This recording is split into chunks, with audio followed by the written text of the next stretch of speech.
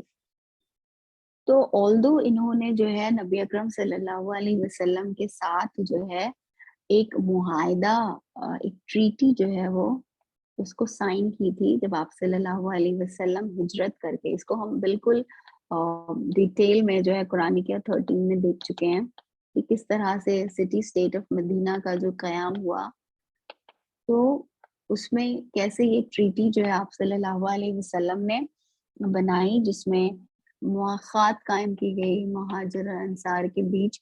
اسی طرح سے جو ہے یہ جو جوش قبائل تھے ان کے ساتھ بھی جو ہے نئے الائنسز فورج کیے گئے، انہیں بھی جو ہے اس کے ڈیفینس میں شامل کیا گیا اور انہیں بھی ایک گروہ جو ہے وہ مان لیا گیا.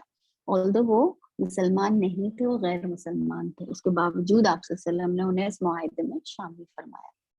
اول دن سے ہی جو ہے ان کے ذہن میں یہ منافقت بسی ہوئی تھی کہ انہوں نے صرف ایک بڑھتی ہوئی طاقت دیکھی آپ صلی اللہ علیہ وسلم کی، اور جو کچھ بھی آپ صلی اللہ علیہ وسلم کا اثر رسوخ تھا اس کے دباؤ کے تحت وہ اس ٹریٹی کو انہوں نے سائن تو کر لیا، بیکاز وہ دیکھ رہے تھے کہ کس طرح سے اوس اور خزرج جو ہے وہ آپ صلی اللہ علیہ وسلم پر قربان تھے.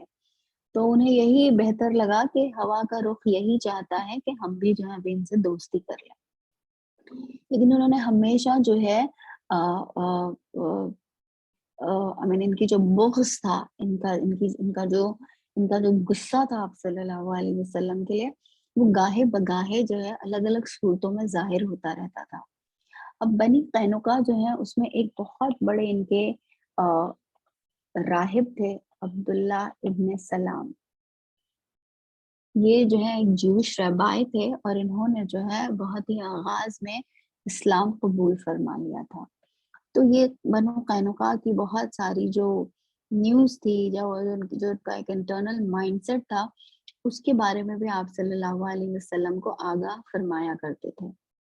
اوکے، تو میں یہ بتا رہی تھی کہ ان کی جو حیثیت، جو ایک ممتاز حیثیت انہیں باقی دوسرے قبائل جو جوش قبائل ہیں ان سے حاصل تھی، وہ یہ تھی کہ ان کا لوکیشن یہ تھا اور مارکیٹ جو ہے ان کے ہاتھ میں تھا. مارکیٹ بھی ان کے ہاتھ میں تھا، ویپنز بھی یہ بناتے تھے. اب ہوا ہے کہ جب نبی اکرم صلی اللہ علیہ وسلم، ان کو یہ بھی تھا، پیسہ بھی تھا، اور انہیں لگتا تھا کہ ہم بہت بہادر لوگ ہیں، کیونکہ جس کے پاس ویپن ہوتا ہے اس کو لگتا ہے کہ میں بہت بہادر ہوں. ٹھیک ہے، تو ان کو بھی لگتا تھا.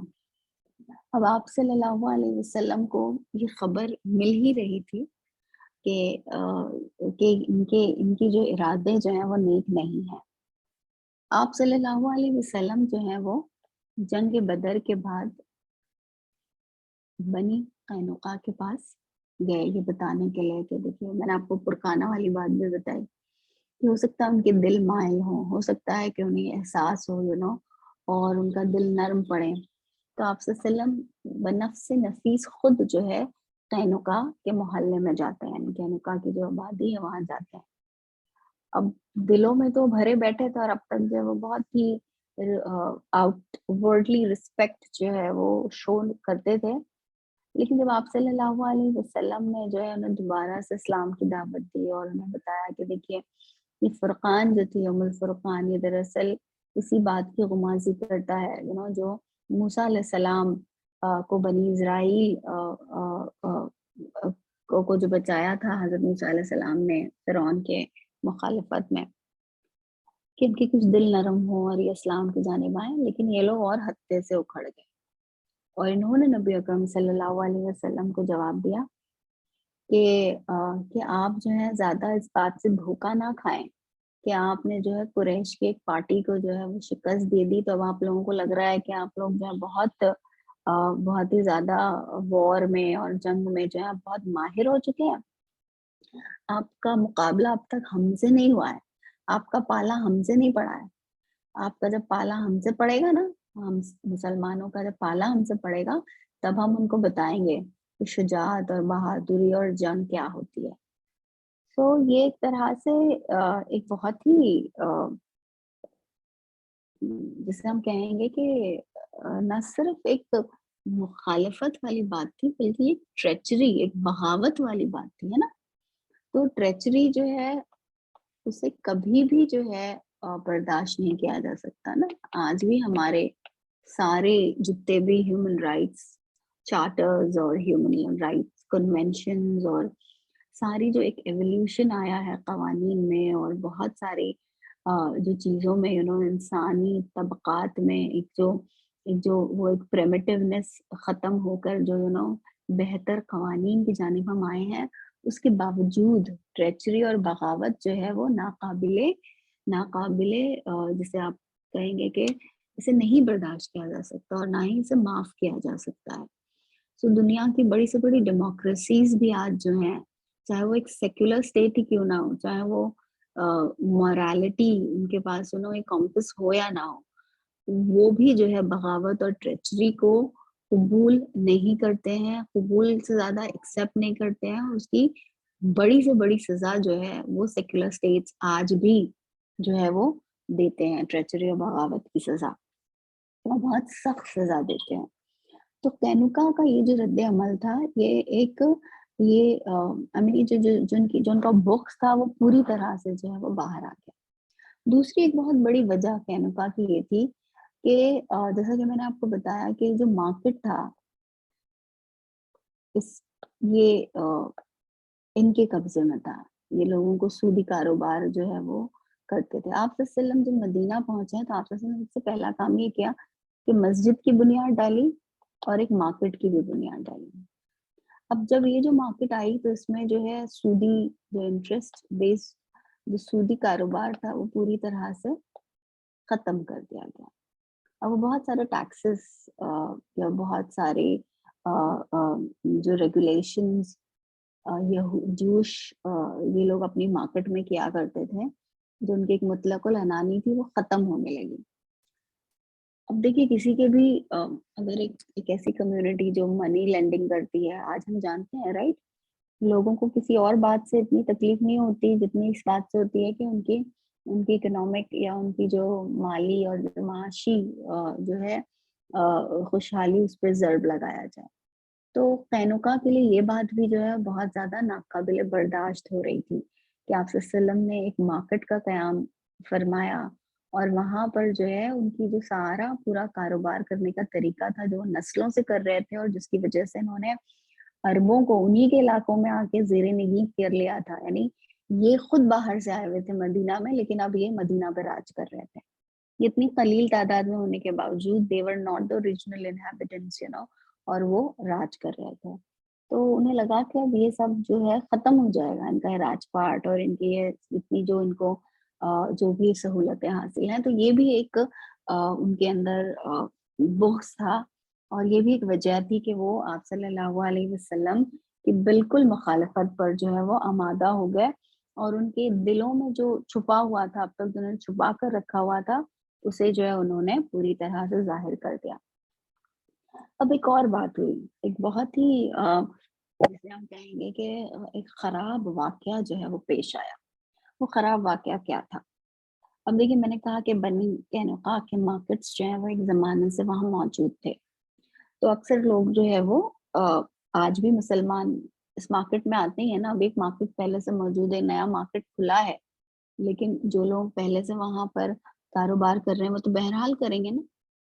تو ایک مسلم خاتون تھی اور وہ نسبتاً جو ہے ایک غریب گھرانے سے تعلق رکھتی تھی اور وہاں پر جو ہے وہ بازار میں اپنا کچھ سامان لے کے بیٹھی ہوئی تھی بیچنے کے لیے. اب دیکھیں لوگوں کا جو ڈریس تھا نا، کیا ڈریس تھا؟ شلوار پہنتے تھے، ٹراؤزرز پہنتے تھے، کیا پہنتے تھے؟ لانگ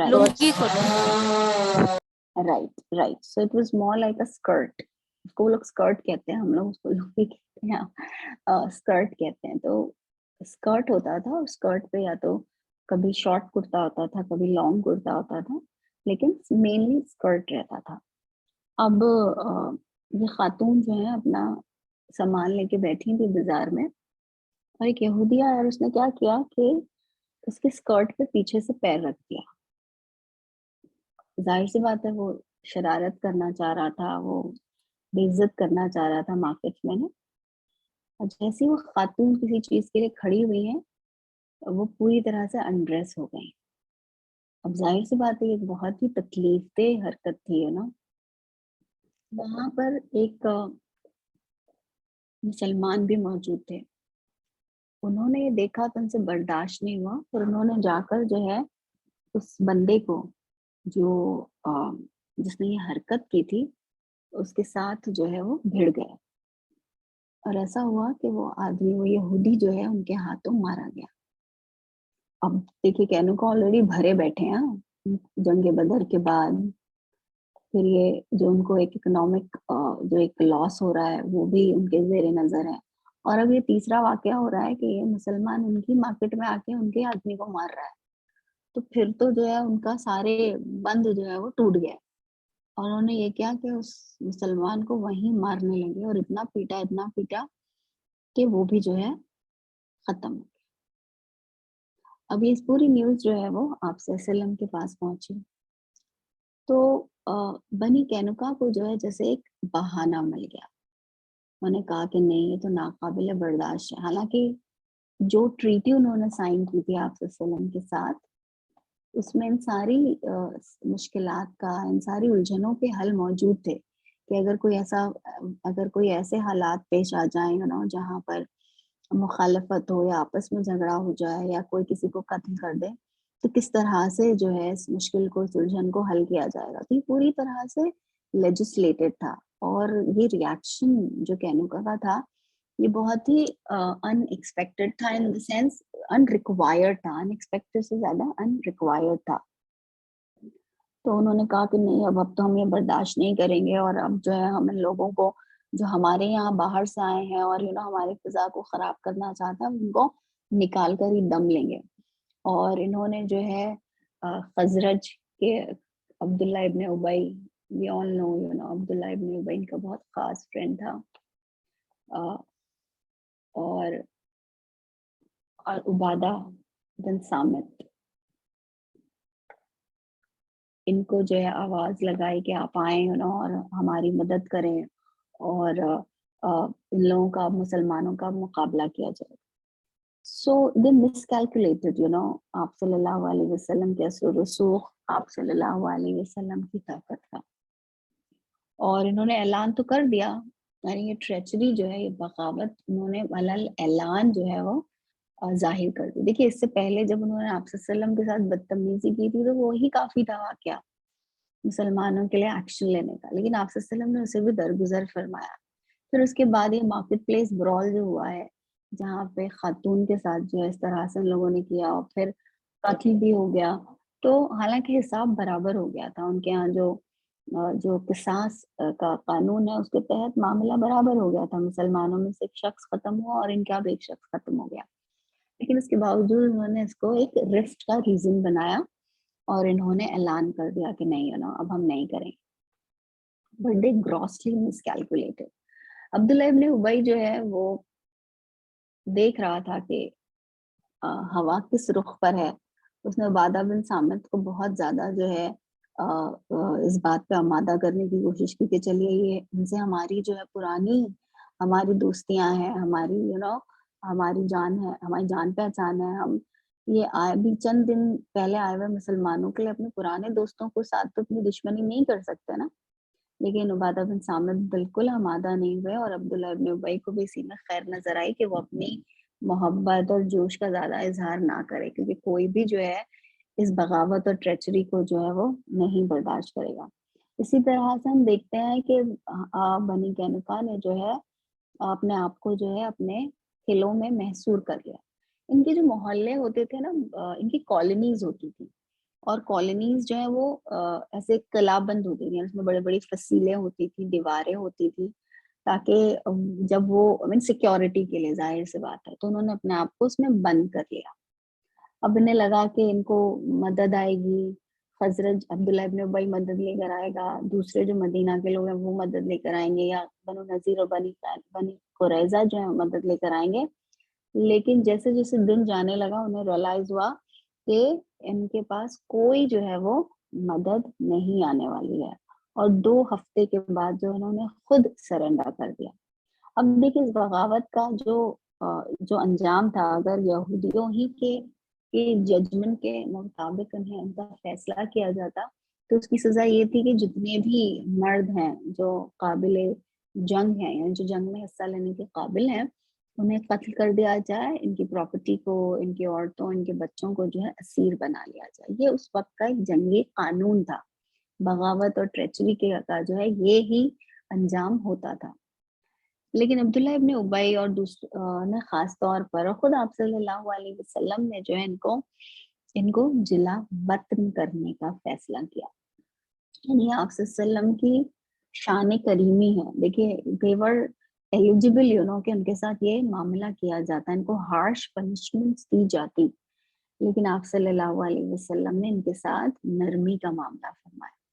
عبداللہ ابن ابی نے جو ہے جب دیکھا کہ اب جو ہے قینقاع پوری طرح سے پھنس چکے ہیں، تو وہ بھی جو ہے اپنی اس بدتمیزی کو کنٹرول میں نہیں رکھ پایا، جس کو وہ بہت ایک خوبصورت جامہ پہنا کر مسلمانوں کے سامنے پیش کیا کرتا تھا آپ صلی اللہ علیہ وسلم کے ساتھ بات چیت کرنے کے دوران. تو اس نے آپ صلی اللہ علیہ وسلم کا کالر پکڑ لیا اور کہنے لگا آپ کو ان کے ساتھ نرمی کرنی پڑے گی، یہ ان کی ہماری پہلے کی جو ہے وہ دوستیاں ہیں، آپ آ کے ہماری ان دوستیوں کو جو اس طرح سے نہیں مٹا سکتے. پر بہرحال آپ صلی اللہ علیہ وسلم نے جو ہے ان کو جو ہے جلا وطن کیا اور ان کو جو ہے وہ سزا نہیں دی جس کے وہ مستحق تھے. اب دیکھیے بہت سارے قرآن کریم کی آیتیں ہیں جو بنی قینقاع کا یہ جو پورا معاملہ ہوا ہے اس کے لیے جو ہے ہمارے لیے کافی ہیلپ فل ہوں گے اگر ہم سمجھیں. لیکن 2-3 باتیں جو بہت زیادہ ہمیں دھیان میں رکھنی وہ یہ کہ بنی قینقاع نے بغاوت کی تھی. ایسا نہیں ہوا کہ وہ آپ صلی اللہ علیہ وسلم کو تھوڑی طاقت ملی مدینہ کے، جنگ بدر میں جنگ حاصل ہو گئی تو وہ آپ صلی اللہ علیہ وسلم نے یہ کیا کہ یہودیوں کے ساتھ جو ہے اتنا برا معاملہ آپ صلی اللہ علیہ وسلم کرنے لگے. بہت سارے جو اورینٹلسٹ ہیں وہ اسی رنگ میں اس واقعے کو پھر نذیر اور بنو قریظہ کے واقعات کو پیش کرنے کی کوشش کرتے ہیں. وہ یہ ہمیں سمجھانا چاہتے ہیں کہ دیکھیے Muhammad at Makkah and Muhammad at Madinah 2 الگ الگ لوگ ہیں. مکہ میں تو یہ بڑے نرم دل تھے اور بہت لوگوں کے ساتھ سہولت کا معاملہ کرتے تھے، لیکن مدینہ کے بالکل بدل گئے. طاقت حاصل ہو گئی اور ریاست حاصل ہو گئی تو بری طرح سے بدل گئے، لوگوں کو جلا وطن کرنے لگے، لوگوں کو اس طرح سے مارنے لگے، ان کے ساتھ جنگ کرنے لگے. لیکن جب آپ واقعتاً ان واقعات کو پڑھیں گے اور ان کی تفصیلات میں جائیں گے تو آپ کو ریئلائز ہوگا کہ ان کی اتنی بدتمیزیوں کے باوجود، ان کی اس بغاوت کے باوجود، جس کی سزا آج بھی جو ہے کیپٹل پنشمنٹ کے سوا کچھ اور نہیں ہو سکتی، نبی اکرم صلی اللہ علیہ وسلم نے ان کے ساتھ نرمی کا معاملہ جو ہے وہ پیش فرمایا ہے. اور یہ صرف ایک اس کے بہت سارے جو عوامل تھے جس کی وجہ سے بنی قینقاع، بنی قریظہ اور بنو نذیر نے سب سے پہلے نہیں اظہار کیا اپنی دشمنی کا، بنی قینقاع نے کیا. اس کے جو اسباب تھے وہ بھی ہم نے ڈسکس کر لیا. So with this I think we'll end today's lecture. Allah تعالیٰ سے دعا ہے کہ اللہ تعالیٰ ہمارے اندر اللہ کا عبد بننے کی ایک بہت ہی اسٹرانگ ارج اللہ تعالیٰ ہمیں دے. وہ ارج اتنی اسٹرانگ ہو کہ وہ ہمارے سارے شوقوں پر غالب آ جائے. وہ ارج اتنی اسٹرانگ ہو کہ وہ ہمیں تمام ہماری مصروفیات اور ہماری زندگی کی تمام پرائیورٹیز میں سب سے ٹاپ پر وہ ہماری پرائیورٹی بن جائے. اللہ تعالیٰ ہمیں اپنا عبد بنا لے. لا الہ الا اللہ محمد رسول اللہ کو ہماری زندگی کی ریالٹی بنا لے. اس دنیا میں جب تک ہم رہیں ہماری زندگی لا الہ الا اللہ محمد رسول اللہ کی تفسیر بن جائے. جب ہمیں موت آئے تو اس حال میں کہ لا الہ الا اللہ محمد رسول اللہ ہماری زبان پہ جاری و ساری ہو، اور جب اللہ رب العالمین ہمیں روز قیامت میدان حشر میں اٹھائے تو تب بھی ہماری زبانوں پر لا الہ الا اللہ محمد رسول اللہ جاری و ساری ہو. اللہ تعالیٰ ہمیں اپنا مسلمان بنائے اور ہر وقت ہمیں اللہ تعالیٰ کے ساتھ اپنے رشتے کو خوبصورت سے خوبصورت بنانے کی توفیق عطا کرے. اللہ تعالیٰ ہم سے راضی ہو جائے، اللہ تعالیٰ ہمیں راضی کر لے. اللہ تعالیٰ ہمیں اور ہماری ذریت کو آل محمد صلی اللہ علیہ وسلم میں شامل فرما لے. وآخر دعوانا ان الحمد للہ رب العالمین. جزاک اللہ شکرا.